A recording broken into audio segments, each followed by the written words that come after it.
이동영이요, 이동영이요, 이동영이요.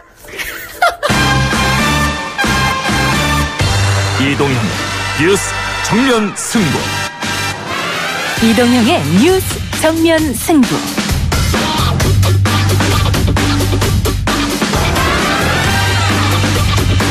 예, 방금 들은 어린이 목소리, 이동형의 뉴스 정면 승부 3세 애청자 정민우 군의 목소리였습니다. 이동형의 뉴스 정면 승부에서는 썸머 스페셜 대국민 로고송 경진대회를 엽니다.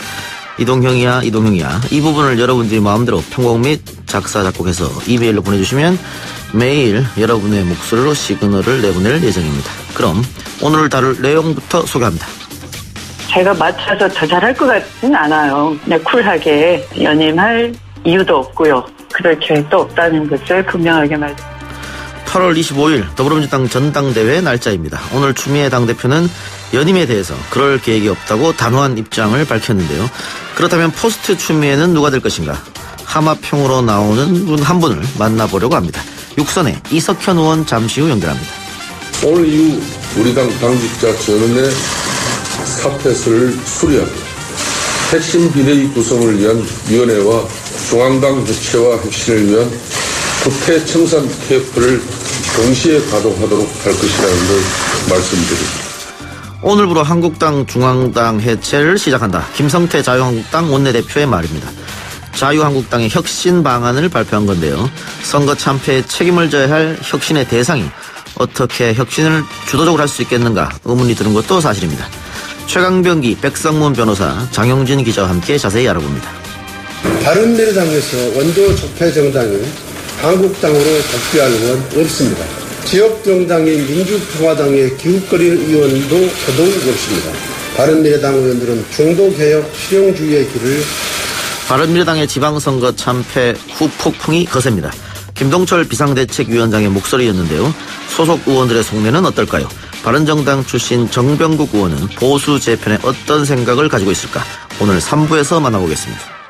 과거의 군사 독재 정권 당시의 사법부의 과오에 대해서 국민들 앞에 다시 한번 또 진심 어린 반성과 사죄를 혹시 하실 의사가 있으신가요? 사과해야 될 거는 기회가 오면 얼마든지 표명할 수 있습니다. 지난 2011년 양승태 전 대법원장 후보자 국회 인사청문회 현장이었습니다. 1982년 일본에서 부산으로 강제 송환된 오재선 씨는 86년 간첩 혐의로 재판을 받습니다. 당시 그의 무죄 주장을 일축했던 판사는 양승태 전 대법원장이었죠. 오늘 새로 선보이는 사건 대장에서 오재선 간첩 조작 사건을 다시 한번 파헤쳐 보겠습니다. 6월 18일 월요일 이동형의 뉴스 정면 승부 시작합니다.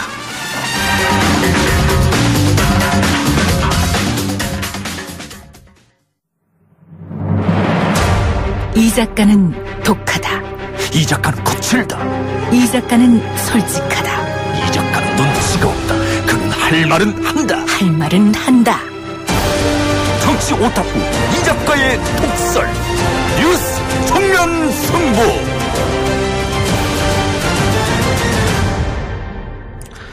네, 앞서 말씀드린 대국민 로고송 경진대회 다음 주부터 2주간 애청자 여러분의 목소리로 시그널이 나갈 예정입니다. 녹음하셔서 이메일 newsfront@naver.com으로 보내주시면 됩니다. newsfront@naver.com. 이동형의 뉴스 정면 승부를 사랑해주신 애청자 여러분의 많은 참여를 바라겠고요. 간단히 휴대폰으로 녹음하셔서 보내주셔도 됩니다. 우승 상품은 20만 원 상당의 AI 인공지능 스피커 누구 이것을 보내드리도록 하겠습니다. 자, 6.13 지방선거에서 압승을 거둔 더불어민주당 의원들은 압승을 했지만 마냥 기뻐할 수는 없다 이렇게 이야기하면서 더 낮은 자세를 강조하고 조심스러운 모습을 보이고 있는데요. 이번 6.13 지방선거에서 공동선대위원장으로 활약한 더불어민주당 이석현 의원과 함께 지방선거에 대한 소회, 향후 정부에 관한 이야기 나눠보도록 하겠습니다. 이 의원님 나와 계십니까? 예, 안녕하세요. 네. 이석현입니다. 일단 압승한 거 축하드리고요. 예. 네. 자, 어느 정도 예상은 하셨을 텐데, 승리는. 이 정도의 압승은 예상하셨습니까, 혹시? 아닙니다. 우리가 좀 이기는 분위기다. 이길 수 있겠다. 이런 생각들은 했고 기대도 했지만 예. 이렇게 또 압승이라고는 생각을 못했어요. 지자체장뿐만 아니라 그 지방 의원들까지도 우리가 압승을 했어요. 그렇죠. 예를 들면 경기도 같으면 도의원이 129명인데 128명을 민주당이 당선했지 않습니까? 이건 예. 놀라운 일이거든요. 그래서 좀 당혹스럽기도 하고 한편으로는 이게 감사하기도 하면서 또 두려움도 있습니다. 국민에 대한 우리가 만일에 잘못하면은 또 이런 심판을 받을 수 있겠구나 하는 그런 점에서는 좀 우리가 잘해야 되겠다는 그런 생각을 많이 하게 됩니다. 그렇죠. 민심은 또 언제 어떻게 요동칠지 모르니까요. 근데 그렇습니다. 예, 의원님이 생각하는 승리의 요인 어떤 게 있을까요? 우선 그 문재인 대통령의 평화 정책이 국민들의 지지를 많이 받았던 거라고 생각을 합니다. 예. 일단 그 평화 문제는 우리 국민들의 안전에 관한 문제고 생명이 달려 있는 문제고 그러면서 또 우리 민족 번영에 관한 문제고 그렇습니다. 그런데 야당이 평화 문제에 대해서까지도 발목을 늘 잡아왔거든요. 그런 예. 게 국민들로부터 그 점수를 많이 잃었으리라 생각하고 우리가 문재인 대통령과 민주당이 성실성 있게 평화 문제를 추진해 온 것이 평가받은 거다 이렇게 생각을 합니다. 예. 그런데 아까 뭐 모두에서 의원님 말씀하셨습니다만 지방선거 이후에 당내가 지금 뭐 잔치집 분위기를 좀 들썩거릴 줄 알았는데 그게 아니고 굉장히 조심스러운 분위기더라고요. 네. 몇몇 의원들 만나보니까. 맞습니다. 의원들이 사실은 말도 조심하고 예. 또 한편으로는 걱정도 하고 이렇게 하고 있는 분위기죠. 예. 어떤 걸 제일 걱정하고 있나요? 그래서 민심이라는 게 너무 이제 치우친 결과가 나왔기 때문에 예. 거기에서 어떤 균형 감각을 국민들이 생각을 한다면은 또 이 여당에 대해서 견제 심리가 나올 수가 있죠.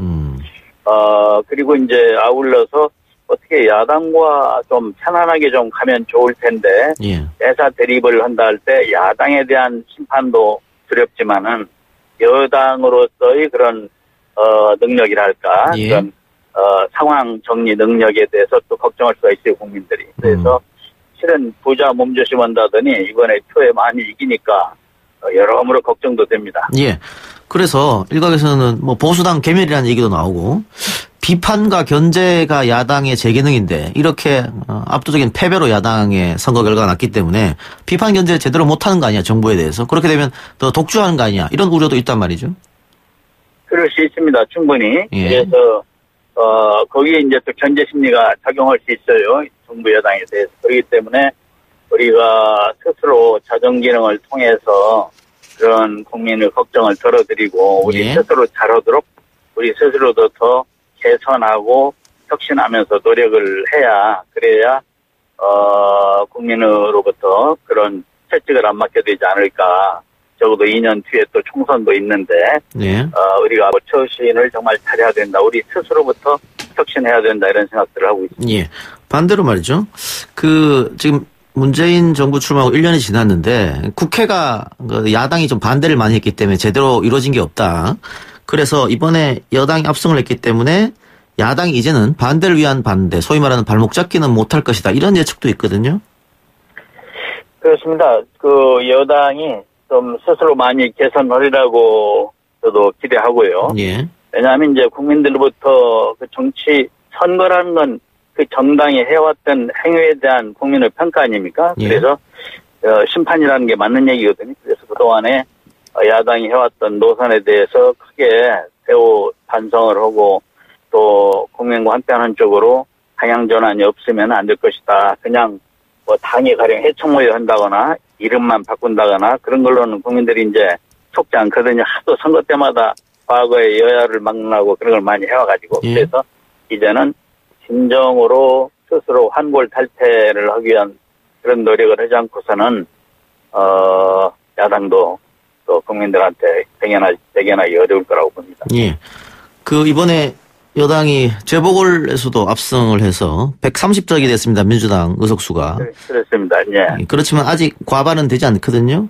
그렇죠, 그래서 예. 뭐 정기 개편 이야기도 나오고요. 또 범진보 세력이라고 이른바 부르는 그런 다른 당과의 뭐 연정 가능성 혹은 통합 아니면 뭐 의원들 개인적으로 개별 입당 이런 이야기가 지금 나오고는 있습니다만은 지금 의원님 생각은 이게 가능한 시나리오로 보십니까? 네, 생각으로는요. 예.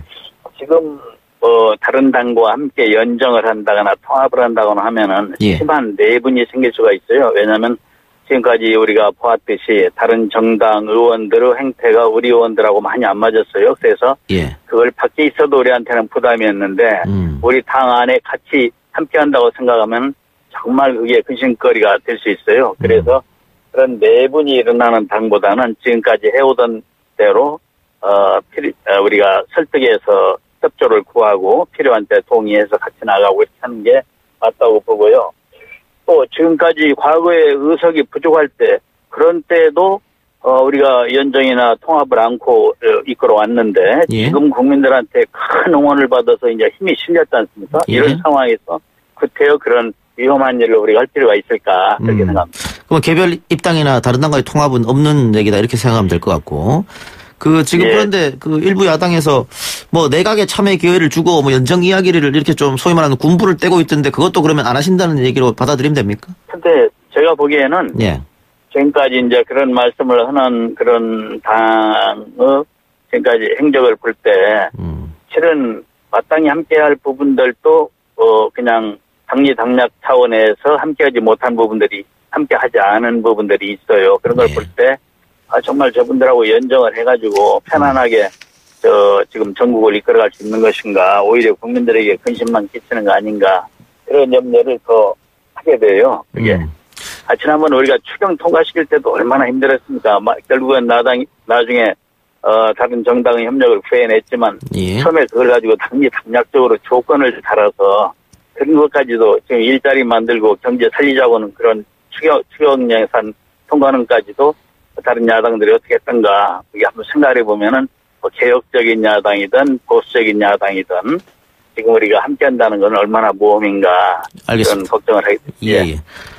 선거 결과가 민주당이 압승을 나타났기 때문에 보수 개멸 이런 말도 들리고요. 보수 재건 작업도 쉽지는 않아 보입니다. 현실적으로 뭐 또 그 나물에 그 밥이네 이런 얘기도 들리는 것 같고. 그런데 뭐 정치라고 하는 것이 진보 보수 양쪽 날개로 나는 거 아니겠어요?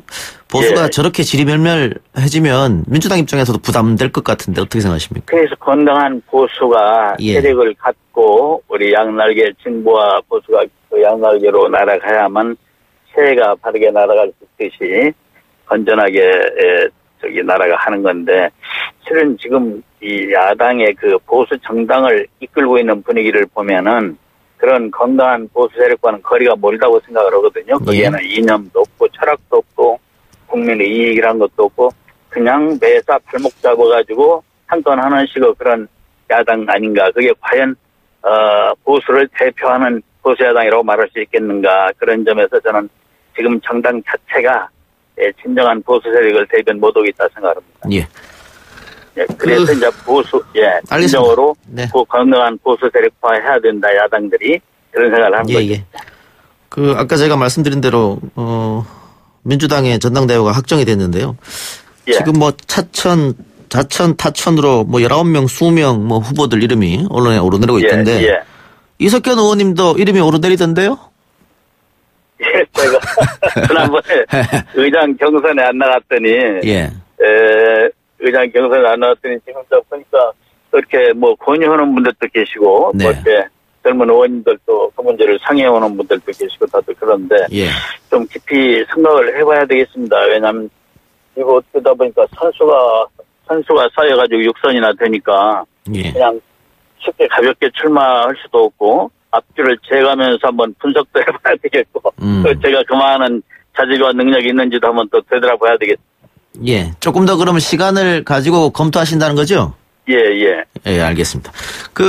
지금 어쨌든 민주당 내 최대 지지 세력은 이른바 친문의 힘이라고 볼 수 있겠는데요. 소위 말하는 주류들이 지금 많은 분들이 후보로 포진돼 있거든요. 이거 교통정리해서 한 명으로 해야 된다, 뭐 이런 얘기도 있단 말이죠. 어떻게 보세요? 그 점은요, 우리가 일반적으로 언론에서는 참 그런 말씀을 많이 하시던데, 우리 당내가 지금은 전부 다 범친문입니다. 지금 우리 옛날에 국민의당으로 나가지 않고 당에 계시는 분들이 다 과거에 뭐 주류였던 비주류였던 지금은 전부 문재인 대통령 응원하는 사람들입니다. 범친문만 있고 우리 당에 비문이 없습니다. 의원님도 친문입니까 그러면? 범친문입니까? 그러면 저도 범친문이죠. 네, 제가 참여정부 때 일한 경험은 없지만은 네. 그런 점에서 그렇습니다. 하기야 대선 때도 저는 경선 과정에서부터 문재인 후보 지지했었죠. 그래, 예. 그럼 뭐 주류 대 비주류 싸움 뭐 이거는 그냥 언론에서 만들어낸 말이다. 예, 그렇게 보면 됩니까? 언론에서 그거 좀 죄송한 얘기입니다만 예. 언론에서는 자꾸 그렇게 분석을 하던데 예. 지금 당내 구도를 보면은 친문 대 비문 무슨 주류 대 비주류 이렇게 분석하는 게 합리적이 아닙니다. 이미 그런 경기가 무너져 있어요. 예. 알겠습니다. 예. 또 지금 벌써부터 차기 총선 이야기도 하거든요. 예. 차기 총선에 문정부에 힘을 실어주려면 뭐 과반 이상 혹은 180 이런 얘기도 나오고 있던 실정이던데 조금 예. 그런 이야기 나오면 국민들한테 오만하게 비춰지지 않을까요? 지금 실은 2년이나 남았는데요. 예. 2년밖에 안 남았다고 보실 분도 있겠지만 2년이라는 기간이 우리 정치에서는 상당히 긴 기간입니다. 그동안에 예. 우리가 잘하면 이번 지방선거 같은 그런 총선을 할 수 있지만 잘못하면 그 반대로 정치인은 민심의 바다 위에 떠있는 배다 이런 얘기 흔히 하잖아요. 네. 언제 뒤집어질지 몰라요. 그래서 아까 제가 감사하면서도 두려움을 느꼈다 이렇게 말씀을 드렸는데 2년 뒤걸 지금 예측해서 말하는 것은 뭔가 틀리가 없습니다. 말하자면 현실성이 없다고 봅니다. 예. 알겠습니다. 현실성이 없다. 예. 예. 오늘 시간이 없어요. 의원님 여기까지 듣겠습니다. 네네. 네, 인터뷰 고맙습니다. 예, 감사합니다. 예. 지금까지 더불어민주당 이석현 의원이었습니다.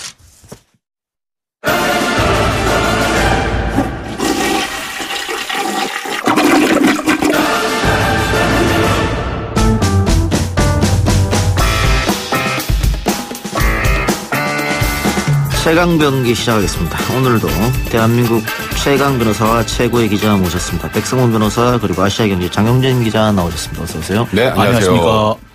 예, 게시판 살펴갈까요? 마을버스 타고 가는데 기사님이 박지훈의 세계는 우리는 라디오 틀어놔서 기사님 YTN 틀어주세요 했는데 주파수를 모른다. 94.5입니다. 근데 이분이 94.5라고 기사님한테 이야기했다는군요. 네, 고맙습니다. 또 예스앱으로 이정희님, 로고송은 장영진 기자님이 원조 아닙니까? 장 기자 하나 해주세요. 예, 다음에 꼭 해드리겠습니다. 네. 자, 오늘 이야기로 한번 가볼까요? 자유한국당이 중앙당을 해체하겠다. 김성태 대표 권한대행이 자유한국당 혁신안을 발표했다고 하는데 어떤 내용이 담겼습니까? 예, 지금 김성태 원내대표가 당대표 권한대행 체제 상태죠. 이 대표 권한대행 자격으로 혁신안을 발표했는데요. 중앙당을 해체하고 당 조직과 가치를 혁신하면서 인적 청산을 하겠다 하는 내용입니다.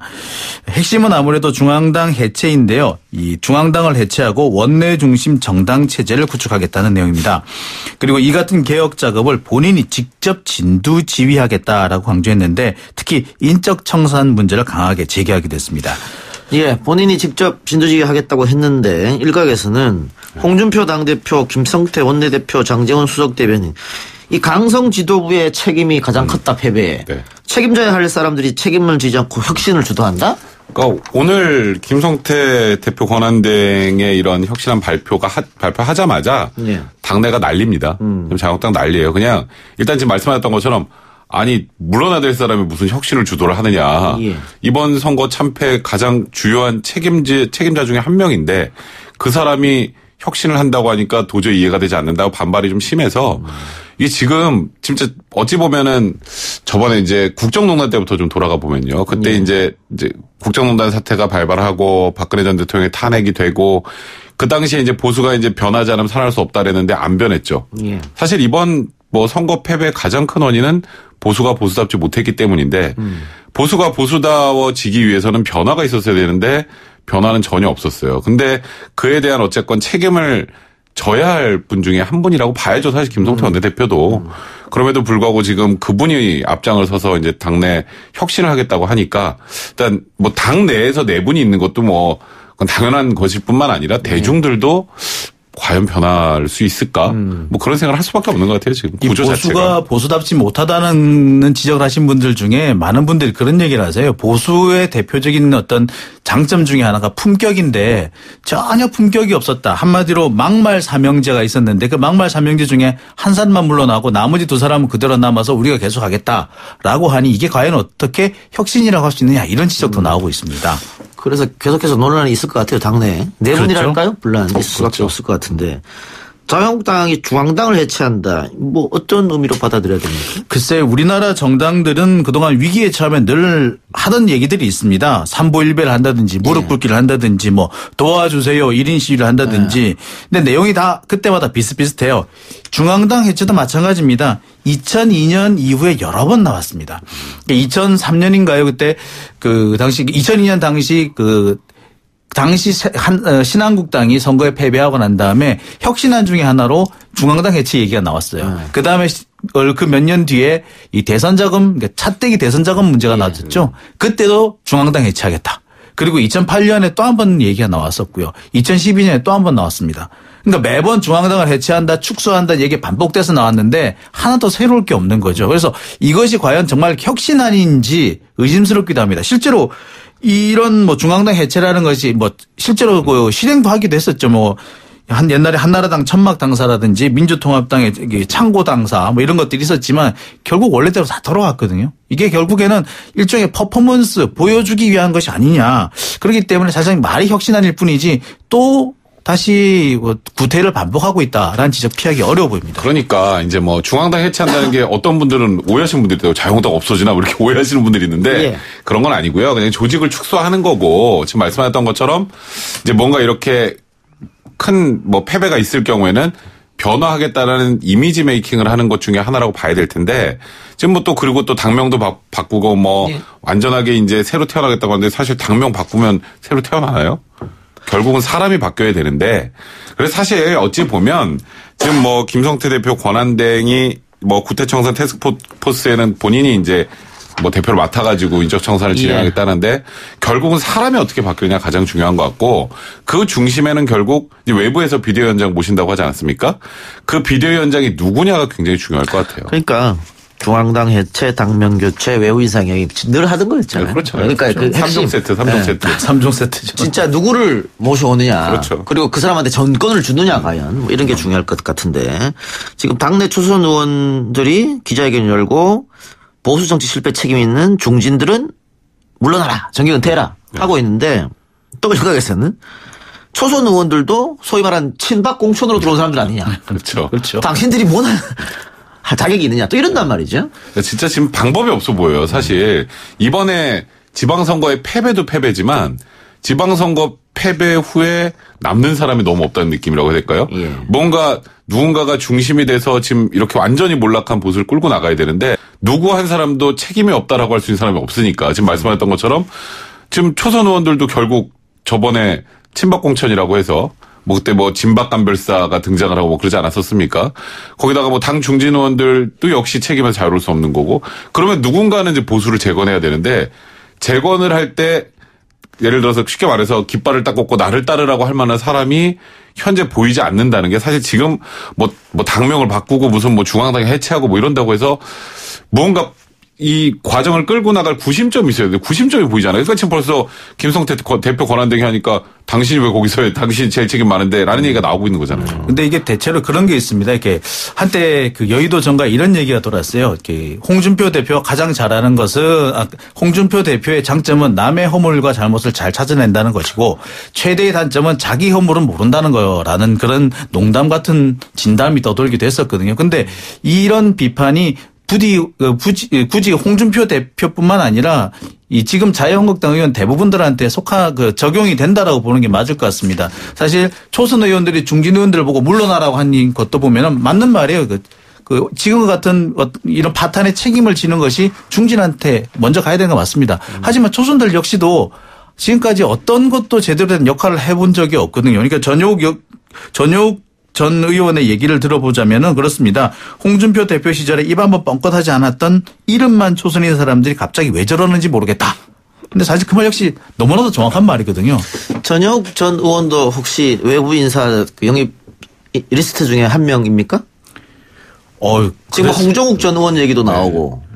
김종인 전 대표 얘기도 나오고. 김종인 대표 이름이 제일 많이 나오고 거론되고 있는 것으로 알고 있는데, 근데 사실 김종인 대표가 누구 말로는 그러죠. 예, 비대위원장, 직업이 비대위원장이다. 예, 그래서 사실 참 답답합니다. 이게 나오는 대책이라는 게 결국에 돌고 돌아서 또 그 자리로 돌아가는 느낌이라서 이게 우리나라 정치의 모습이 이런 수준인가 참 안타깝고 답답합니다. 소위 말해서 올드보이, 뭐 또 늘 나왔던 이름, 그런 사람들이 외부 인사라고 들어가서 과연 혁신이 될까, 또 국민들의 좀 불붙은 여론을 잠재울 수 있을까 좀 의구심은 드는데. 그러니까 눈높이를 맞추기는 현실적으로 좀 불가능한 게요. 어쨌건 지금 의원직 2년 남아 있잖아요. 예. 근데 의원들이 뭐 사퇴를 하겠어요? 어떻게 하겠어요? 그렇죠. 예. 사퇴를 해서 또 보궐선거를 하겠으면 뭐 어떻게 하겠어요? 그럼 결국 국회의원 그 배지를 달고 있는 상황에서는 무슨 나중에 뭐 김무성 대표가, 전 대표가 했던 것처럼 뭐 다음 총선에 불출마하겠다 정도 말고는 뭔가 국민들한테 그냥 뭔가 변화의 모습을 보여줄 것들이 별로 없어요. 그 사람들은 그대로 남아있단 말이에요. 그런데 그 사람들이 남아있고 외부 인사 어떤 분을 모셔올지 모르겠습니다. 좀 전에 말씀하셨던 것처럼 그냥 좀 익숙한 분들, 익숙한 분들이 돌아와서 지금 현재 당을 수습할 수 있을까?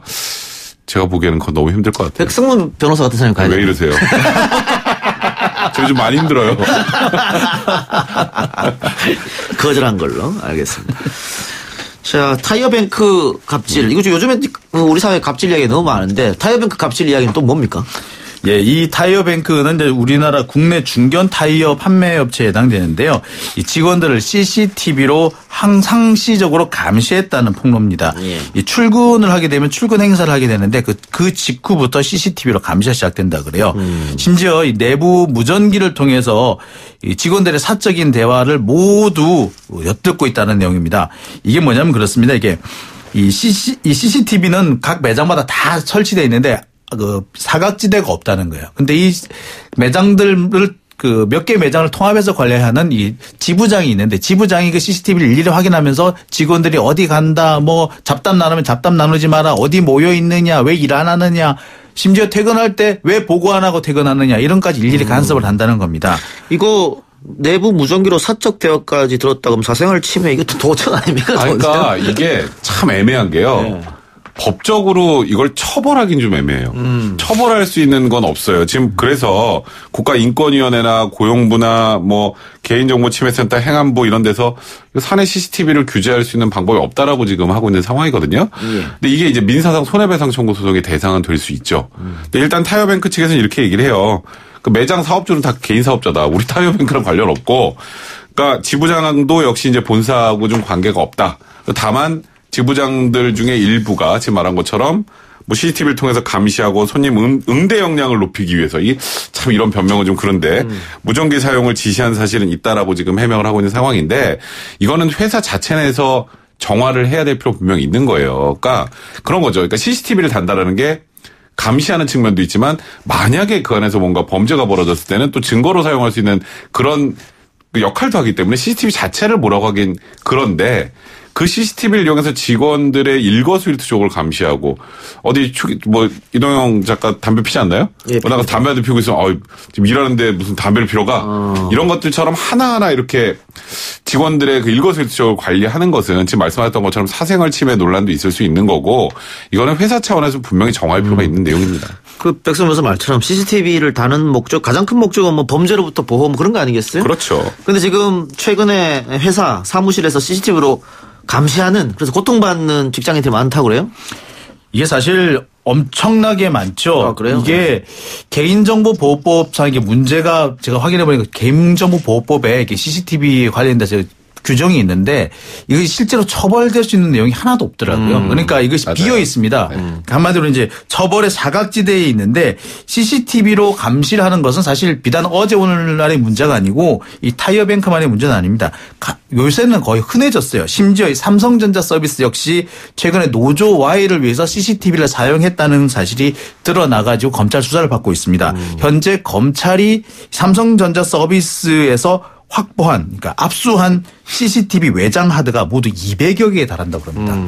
그러니까 이런 것들을 볼 때 사실 한두 군데가 아니었던 거죠. 지금까지 알려진 바에 따르면은 기업 정보 플랫폼이라는 데가 있어요. 잡플래닛이라는 곳이 있는데 최근 2년 동안 조사를 해봤더니 CCTV가 설치됐다고 제보된 회사가 무려 383군데에 달했다고 합니다. 이게 제보를 받은 것만 그런 겁니다.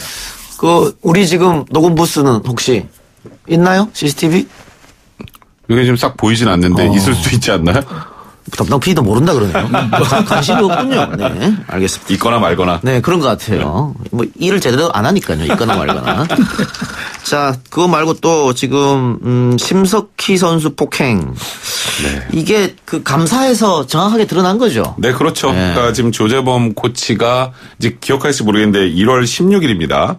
1월 16일이면 이제 평창올림픽 한참 준비하고 있을 때인데 네.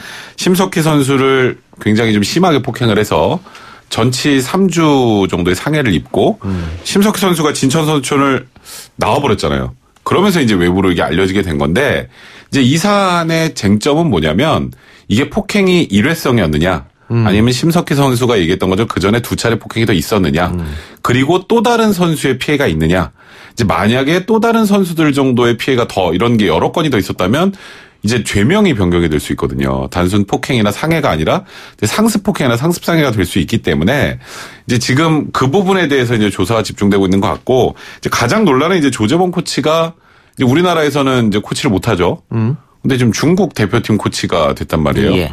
그럼 심석희 선수가 지금 가장 힘들어하는 건 그럼 나 국제대회 나가면 중국은 맨날 만나는데. 그렇죠. 또 지금 조재범 코치를 또 만나야 되는 게 아니냐. 그것 때문에 심리적으로도 굉장히 좀 위축이 돼 있는 상태로 갑니다. 날 폭행한 사람을 대회 때마다 또 계속 봐야 된다. 그럼 경기력에도 영향을 미칠 것 같은데? 상당히 영향을 미칠 수밖에 없습니다. 특히 이제 이 빙상경기연맹에 속한 모든 단체들이 상당히 이렇게 자그만 작은 차이로 기록에 큰 변화가 생긴다 그래요. 그러니까 0.1초밖에 차이가 안 나지만 실제로 그 거리를 따지보면 10m 이상 벌어지는 경우도 많이 있다고 그러거든요. 빙상 같은 종목에서. 그렇기 때문에 이런 심리적인 영향 때문에 경기력이 저하된다든지 국제대회에서 성적이 떨어진다든지 같은 것은 얼마든지 벌어질 수 있는 상황입니다.